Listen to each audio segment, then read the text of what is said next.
municipal. Valencianes, valencians en dansa, no deixeu de ballar, de festejar, alceu els vostres estendards i crideu ben fort amb totes nosaltres.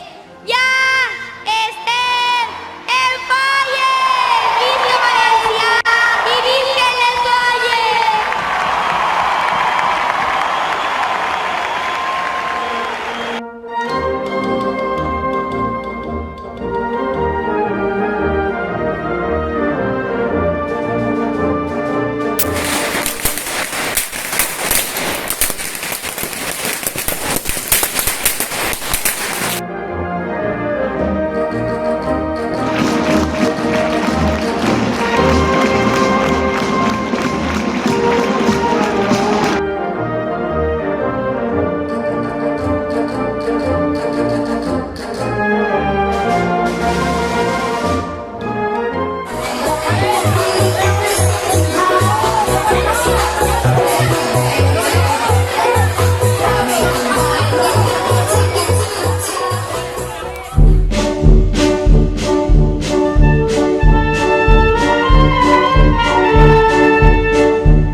Vive en su bosque de fantasía, de lazos, puntillas y flores.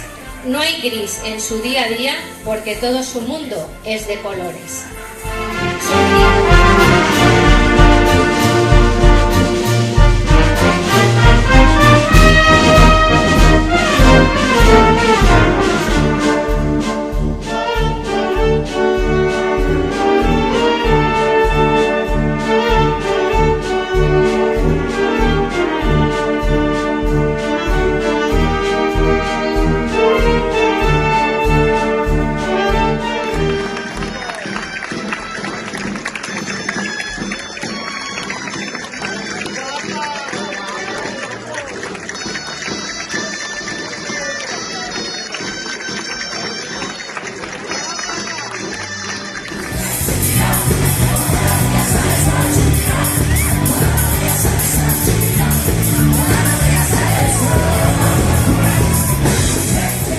I així tenim ja preciosa a la fallera major infantil de la falla Juan de Aguiló, avinguda Gaspar Aguilar, Alma Martínez Porta, acompanyada del seu president infantil, Adrián Olmos Renau. Eixes llàgrimes de felicitat de poder realitzar esta ofrena, famílies completes, pares, mares, els iaios, els més menudes de la casa. Ja entrant a esta plaça, a esta dona fallera valenciana que no pot reprimir l'emoció de poder per fi estar realitzant la seva ofrena més somiada. Així la tenim, Olivia Rodríguez Martínez, fallera major de la Comissió Juan d'Aguiló, avinguda Gaspar Aguilar.